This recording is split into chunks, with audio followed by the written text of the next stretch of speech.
Chers frères et sœurs, bienvenue à Ebenezer Gate. Je suis si heureux que vous soyez ici, car le message que je m'apprête à partager est d'une grande urgence. Aujourd'hui, je vais vous guider à travers des révélations extraordinaires qui ont le pouvoir de modifier profondément votre perspective sur la vie et l'avenir qui nous attend. C'est un moment important, et je vous implore d'écouter attentivement, car chaque mot que je prononce a une signification profonde. Restez avec moi jusqu'à la toute fin, car ce message est destiné à être vécu dans son intégralité.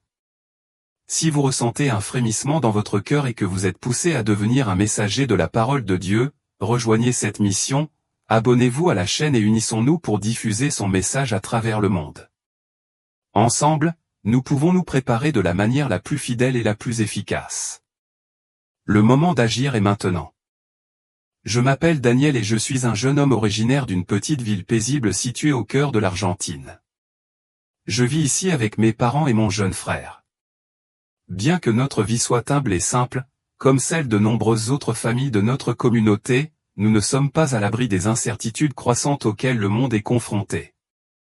L'avenir, comme pour tant d'autres, reste une source d'inquiétude et de mystère. Mais un après-midi d'été fatidique, alors que je travaillais avec mon père dans les champs de soja, quelque chose s'est produit qui allait changer ma vie et la vie de ceux qui m'entouraient à jamais. C'était une journée qui avait commencé comme toutes les autres, mais en un clin d'œil, tout a changé. Alors que j'aidais mon père à cueillir des haricots, j'ai grimpé à un arbre pour avoir un meilleur point de vue. Mais le destin a voulu que je perde l'équilibre et que je tombe. La chute a été catastrophique et j'ai perdu connaissance instantanément. Mes parents, pris de panique, se sont précipités à mes côtés, criant à l'aide. J'étais là, immobile, mon cœur semblant avoir cessé de battre. Les médecins ont travaillé frénétiquement pour me réanimer, mais il semblait que tout espoir était perdu. Pendant près de 10 minutes, j'étais cliniquement mort.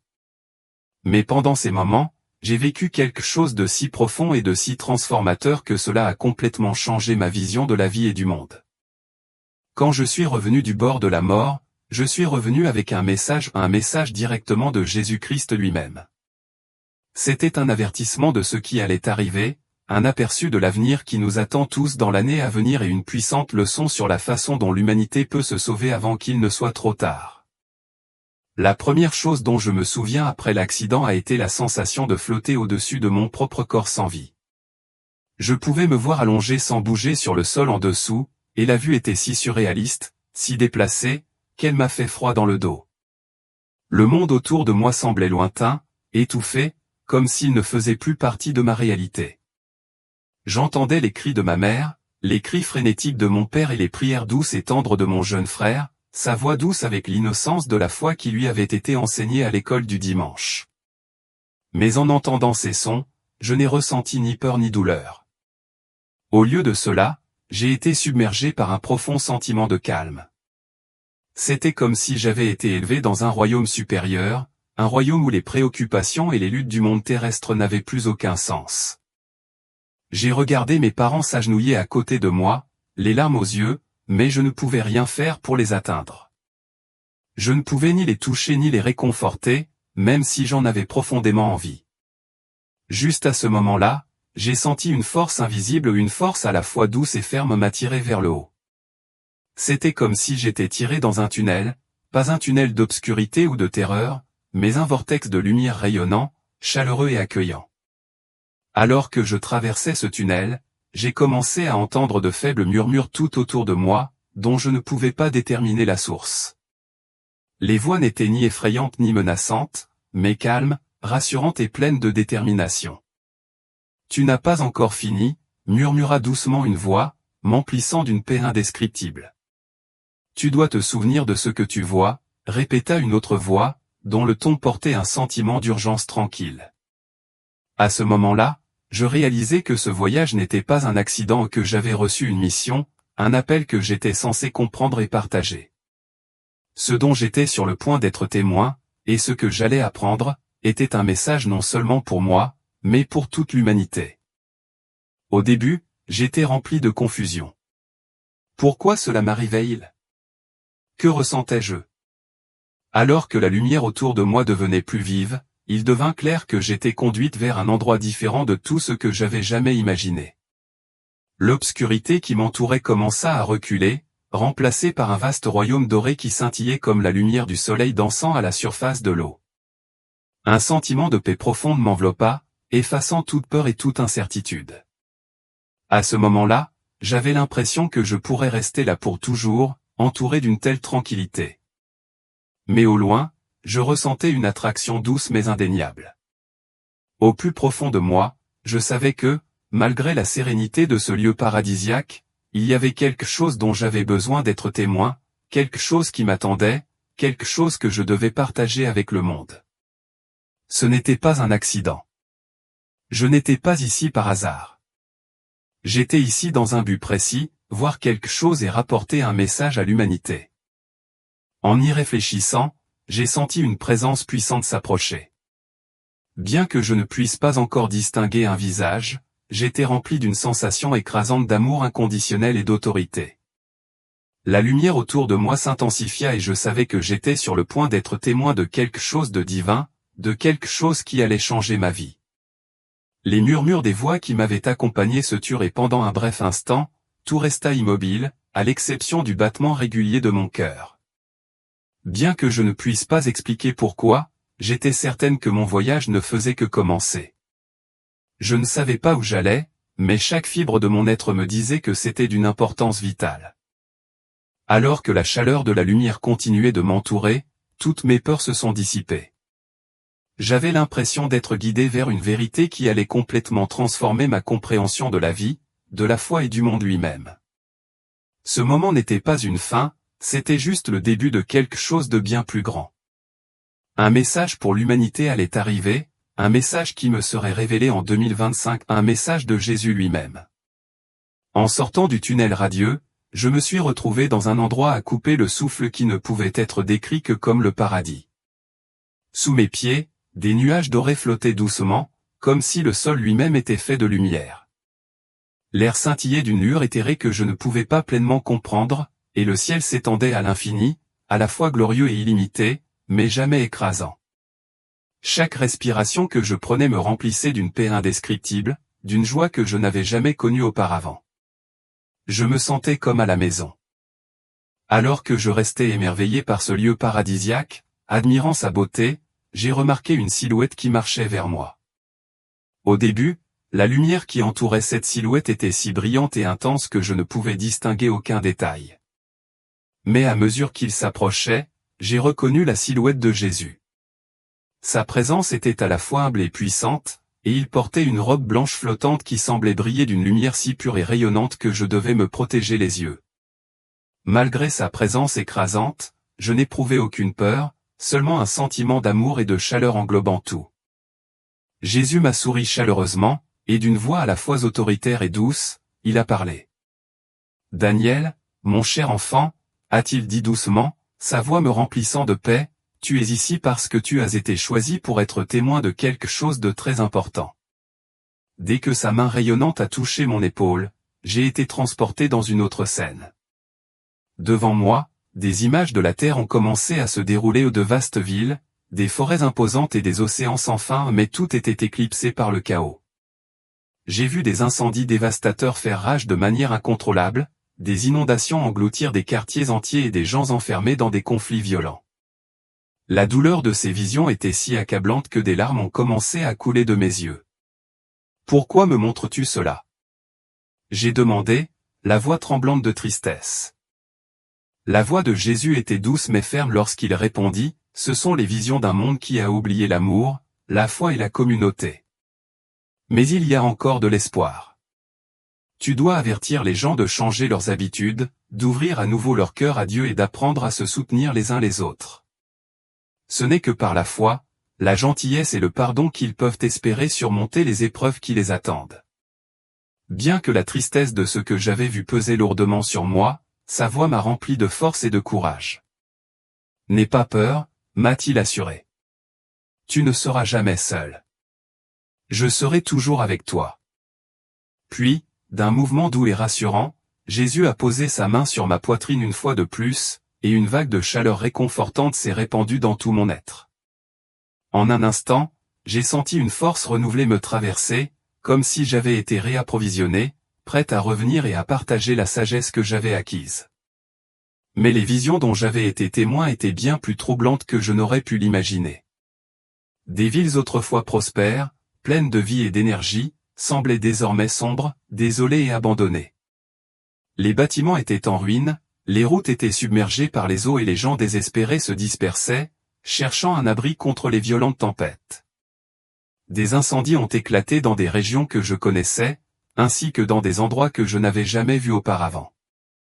Une vision montrait un cyclone massif dévastant le nord des États-Unis, dévastant des quartiers entiers et ne laissant que des dégâts dans son sillage. Une autre montrait un immense incendie de forêt balayant de vastes zones de la forêt amazonienne, forçant des familles à fuir pour sauver leur vie. Jésus a été clair dans son message, il ne s'agissait pas de punition divine, mais d'appels urgents à redécouvrir les vertus de la foi, de l'unité et du respect mutuel. Le véritable danger, a-t-il révélé, ne résidait pas dans les forces de la nature, mais dans les cœurs brisés de l'humanité. C'était un avertissement que les divisions entre les peuples, leurs cœurs endurcis et leur manque de compassion étaient la véritable source de leur chute imminente. Pourtant, malgré la dévastation écrasante de ces visions, Jésus a transmis un message d'espoir. Il n'était pas trop tard. Il était encore temps de redécouvrir l'amour, de reconstruire et de trouver la solidarité face à l'adversité. Rempli de désespoir face à ce que j'avais vu, je me suis tourné vers Jésus et lui ai demandé, « Est-ce notre destin ? Sommes-nous destinés à souffrir dans un tel avenir ? Pouvons-nous encore changer ce qui nous attend ?» Son regard s'est adouci, avec une profonde tendresse, il a posé doucement sa main sur mon épaule. « Il n'est pas trop tard, mon enfant, » a-t-il dit. Toute épreuve peut être surmontée. Il y a toujours une opportunité de rédemption, si l'on le désire vraiment. À ce moment précis, la scène devant moi a changé et une nouvelle série d'images s'est déroulée. Elle n'était pas remplie de désespoir, mais d'espoir et de renouveau. J'ai vu des villes et des villages dévastés par des catastrophes renaître de leurs cendres. Des gens, travaillant côte à côte, restaurent ce qui avait été perdu. J'ai vu des voisins s'entraider pour reconstruire leurs maisons et leurs moyens de subsistance, partager leurs ressources et prier ensemble. Une famille qui avait tout perdu dans un incendie se tenait entourée d'une communauté qui lui offrait son soutien. Même face à une perte aussi écrasante, la famille se tenait la main, unie dans la gratitude pour l'amour et la solidarité qui les entouraient. Jésus a parlé, expliquant la signification de ces scènes. L'unité est la vraie force, a-t-il dit. L'amour chasse la peur, et la foi est le pont qui mène au salut. C'était la clé, par la foi, la bonté et la communauté, l'humanité pouvait surmonter les épreuves qui menaçaient de la déchirer. Les images se sont poursuivies, révélant des scènes encore plus extraordinaires. Dans l'une d'elles, je me suis retrouvé dans une salle d'hôpital, où la prière et la confiance en Dieu ont permis des guérisons miraculeuses. Les médecins et les infirmières, avant chaque intervention, mettaient leur foi dans la compassion divine, sachant que leur travail était guidé par une puissance supérieure. Dans une autre vision, j'ai vu des groupes de personnes rassemblées à l'extérieur sous un ciel sombre et oppressant. Mais alors qu'ils commençaient à prier, les nuages se sont dissipés et la lumière du soleil a percé, baignant les champs d'une lumière chaude et dorée. La prière est un don puissant, a dit Jésus. Elle ouvre les cœurs, transforme l'énergie et fait place au miracle. Ces mots étaient porteurs d'un profond sens de vérité. Le pouvoir de la prière, l'acte de s'abandonner à Dieu et de s'ouvrir à sa grâce, avait la capacité de changer le cours des événements, de guérir les malades et d'apporter la lumière dans les moments les plus sombres. Il m'a ensuite montré des personnes qui, en changeant de perspective et en abandonnant des rancunes de longue date, se sont réconciliées avec des membres de leur famille et de vieux amis. Ils ont construit des ponts de paix là où il n'y avait auparavant que des conflits. Chacun de nous, a-t-il dit, a le pouvoir de se guérir lui-même et de transmettre cette guérison aux autres par des actes de bonté, de pardon et de solidarité. C'est par ces actes que nous pouvons façonner un avenir différent. À ce moment-là, j'ai compris que les visions de destruction dont j'avais été témoin n'étaient pas des punitions venues d'en haut.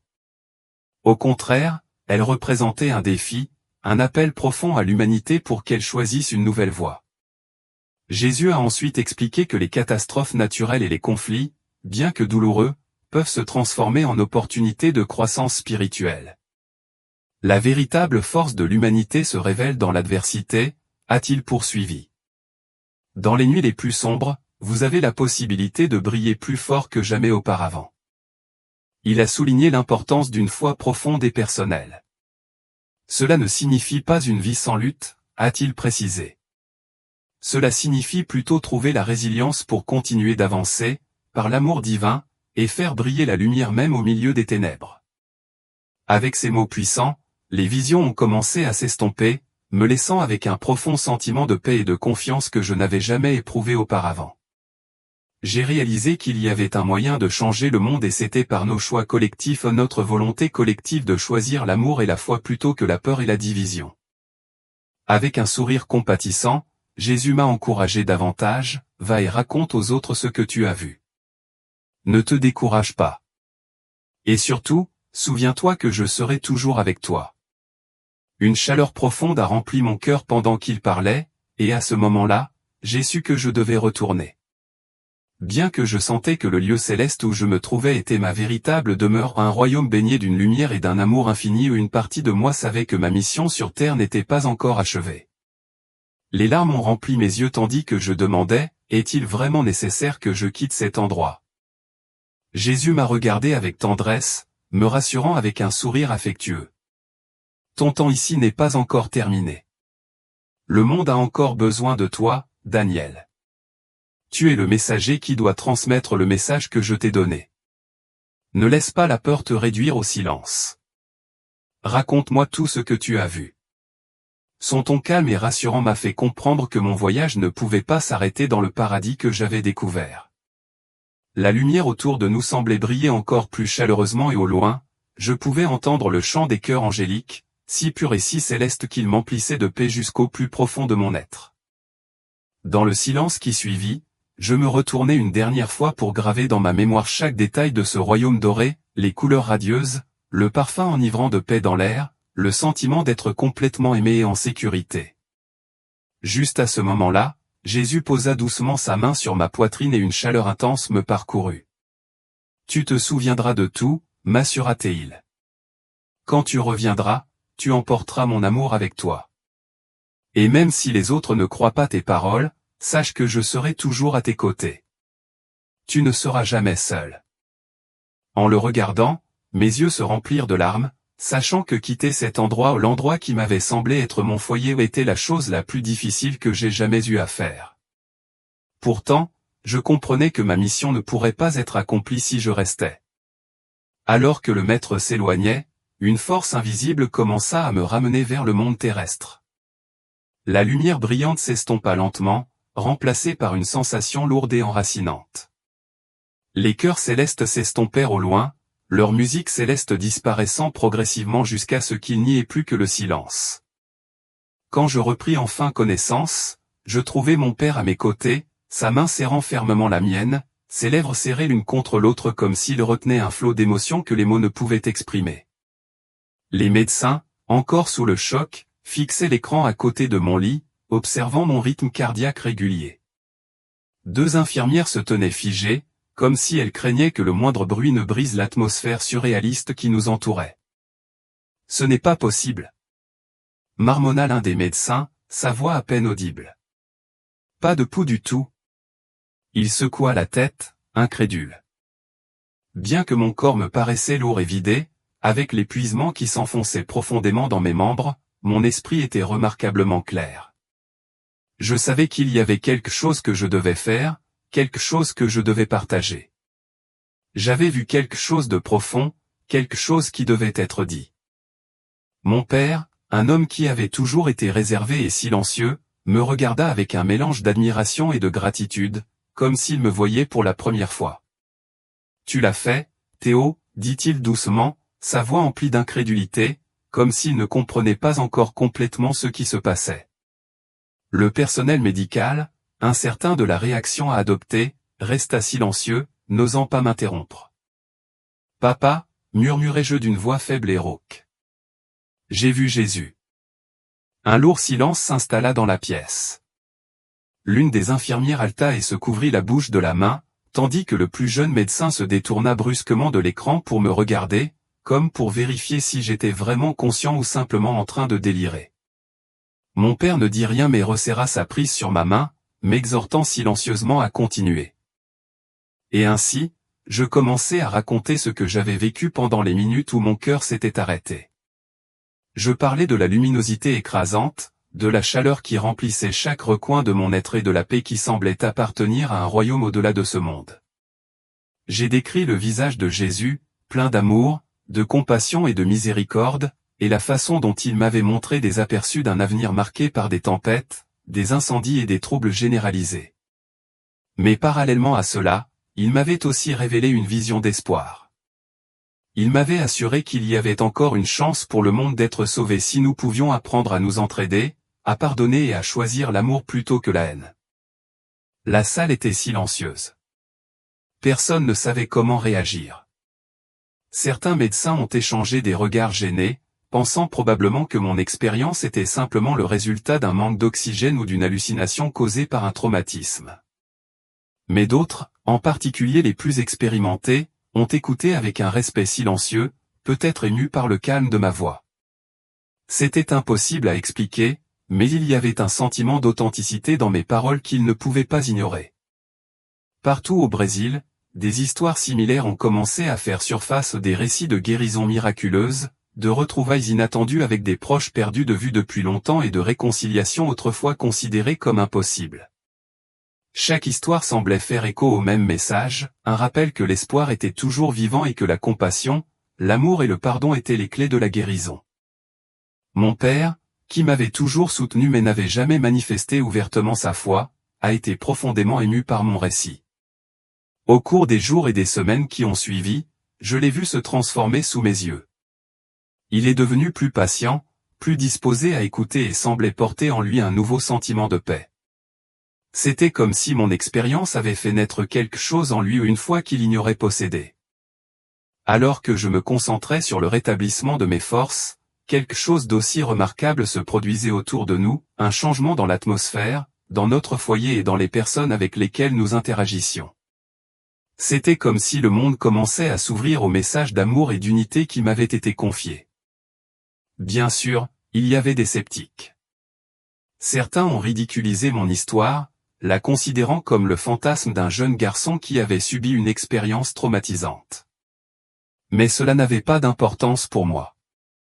Ce qui était important, c'était que ceux qui écoutaient avec un cœur ouvert ressentaient un changement en eux-mêmes. Ils ont commencé à voir que le message que j'apportais, l'amour, le pardon et l'entraide n'était pas seulement un rêve, mais un chemin qui pouvait mener à un monde meilleur et plus uni. Même face au doute, une graine avait été plantée. Et petit à petit, j'ai réalisé que ce n'était que le début. Dans les jours qui ont suivi mon expérience, des événements extraordinaires ont commencé à se dérouler dans notre petite communauté, chacun témoignant du pouvoir de la foi, de la guérison et de la transformation. Le premier impliquait un homme qui était depuis longtemps connu pour sa profonde animosité envers tout ce qui touchait à la foi. Il avait vécu dans l'amertume, rejetant tout geste de bonté, son cœur endurci par des années de ressentiment. Mais quelque chose en lui a changé après avoir entendu mon histoire. À la surprise générale, un après-midi, il est entré seul dans l'église. Personne ne s'attendait à cela. Il avait toujours été une figure de proue de la ville pour son cynisme, et pourtant il était là, entrant tranquillement dans l'espace sacré. À la fin de sa confession, il est ressorti avec un sourire sincère, lumineux et chaleureux, un sourire que personne ne lui avait jamais vu auparavant. Les jours suivants, il est devenu un homme différent. Il a commencé à aider les nécessiteux, à faire des dons à des causes locales et à écouter patiemment ceux qui cherchaient du réconfort. C'était comme si le grand mur qui avait autrefois protégé son cœur s'était effondré, remplacé par la compassion et l'ouverture aux autres. Le deuxième événement marquant concernait une famille déchirée par des années de conflits non résolus. Deux frères, autrefois proches, ne s'étaient pas parlé depuis des lustres, et leurs parents, bien que profondément peinés, s'étaient résignés à voir leurs enfants s'éloigner de plus en plus. Cependant, émus par le message que je leur avais transmis, les frères ont décidé de faire le premier pas vers la réconciliation. Ils ont invité la famille à déjeuner chez leurs grands-parents. La réunion a commencé par des silences figés et des regards gênés, car de vieilles blessures étaient encore fraîches. Mais au fil de la journée, la tension a commencé à se dissiper lentement. Le malaise initial a laissé place à une conversation sincère et, en peu de temps, la salle s'est remplie de rires et de la chaleur des souvenirs partagés. Les frères ont commencé à parler de leur enfance, à se remémorer des moments plus heureux et, petit à petit, à se débarrasser des rancunes qui les avaient divisés pendant si longtemps. Aujourd'hui, ces frères sont unis et se portent volontaires pour des projets caritatifs, leur lien étant plus fort que jamais. Le troisième événement extraordinaire a eu lieu pendant la fête patronale de notre ville. Une veuve, qui avait perdu la foi après la mort soudaine et dévastatrice de son mari, se tenait au bord de la foule, observant la procession religieuse de loin. Elle s'était retirée de la communauté, son chagrin et sa douleur éclipsant sa capacité à trouver l'espoir. Mais alors que la procession continuait, quelque chose s'est agité en elle. Elle a ressenti une attirance indéniable et, avant même de s'en rendre compte, elle s'est retrouvée à se joindre aux prières. L'expérience a été si puissante qu'elle a plus tard avoué avoir ressenti un sentiment de renouveau écrasant, comme si une présence profonde avait touché son cœur. Elle l'a décrit comme si Jésus lui-même l'invitait à faire confiance à la vie une fois de plus. À partir de ce moment, elle a renoué avec la communauté, trouvant de la force dans le service et commençant à guérir en aidant les autres. Son chagrin, bien que toujours présent, n'était plus une barrière qui l'isolait du monde. Ces événements n'étaient pas des incidents isolés. Ils étaient le signe d'une transformation plus profonde qui se produisait, un effet domino qui s'est propagé dans notre ville, guérissant les cœurs et reconstruisant les relations. Les gens ont commencé à redécouvrir ce qu'ils avaient perdu, la foi, l'espoir, l'amour et la capacité simple mais puissante de pardonner. Chaque acte de bonté, chaque moment de réconciliation, était ressenti comme une petite victoire dans la grande bataille pour l'unité et la compassion. En observant ces changements se dérouler, j'ai réalisé que le message qui m'avait été donné ne s'adressait pas seulement à moi, mais à nous tous. Le monde pourrait être différent, un cœur à la fois, et les graines de cette transformation prenaient déjà racine. En voyant ces changements se dérouler autour de moi, mon esprit revenait souvent aux visions que j'avais eues pendant les moments où mon cœur semblait s'être arrêté. Dans ces minutes brèves mais profondes, j'ai vu la destruction, des tempêtes violentes et la discorde entre les gens. Mais j'ai aussi été témoin du pouvoir transformateur de l'amour et de la compassion de Jésus. Ce que j'ai vu ne concernait pas des actes héroïques ou des miracles extraordinaires, mais plutôt des petits choix simples que nous faisons chaque jour, comme pardonner une injustice, tendre la main à un voisin dans le besoin ou offrir un sourire aimable à quelqu'un qui se sent oublié. C'est dans ces actes apparemment insignifiants que réside la véritable transformation. Le message que je porte maintenant est à la fois simple et profond. Si nous voulons supporter les défis de l'année à venir et nous préparer à entrer dans le royaume des cieux, nous devons d'abord nous tourner vers Dieu avec un cœur sincère. Nous devons apprendre à prier non seulement avec nos paroles, mais aussi par nos actions. La prière, lorsqu'elle est sincère, doit se transformer en actes concrets d'amour, en gestes simples et quotidiens de bonté et de compassion envers ceux qui nous entourent. Jésus lui-même nous a dit que même le plus petit acte d'amour a le pouvoir de déplacer des montagnes, de briser l'indifférence et la haine qui nous divisent. Il ne s'agit pas de grands gestes, mais de nos choix quotidiens d'aimer et de servir les autres. Nous sommes appelés à vivre notre foi de manière vivante, pas seulement le dimanche ou dans les moments de besoin, mais chaque jour de notre vie. Il ne suffit pas d'aller à l'église une fois par mois ou de réciter des prières sans se concentrer. La vraie foi exige que nous voyions les autres comme Jésus les voit, que nous reconnaissions la valeur de chaque personne, quelles que soient ses erreurs passées ou ses différences. Ce n'est qu'en adoptant cette façon de voir que nous pouvons dépasser les défis de la vie et cheminer vers le royaume des cieux, où régneront la paix, l'unité et l'amour. Aujourd'hui, je suis certain que nos vies doivent suivre un chemin différent. Nous devons laisser derrière nous la peur, le ressentiment et la division pour faire place à l'espoir, à la réconciliation et à l'amour. Comme nous le rappelle l'Écriture, Dieu est amour, et celui qui demeure dans l'amour demeure en Dieu, et Dieu demeure en lui, 1 Jean 4h16. Dans les jours qui ont suivi le récit de mon histoire, d'innombrables événements mystérieux se sont produits, bien qu'il ne s'agisse pas de simples coïncidences. Dans chaque acte de pardon, dans chaque famille réunie et dans chaque personne redécouvrant la foi, j'ai été témoin de la puissance silencieuse de l'amour de Jésus qui accomplissait des miracles dans le monde qui nous entoure. Au fond de mon cœur, je sais que ce n'est pas de mon fait, mais de la sienne.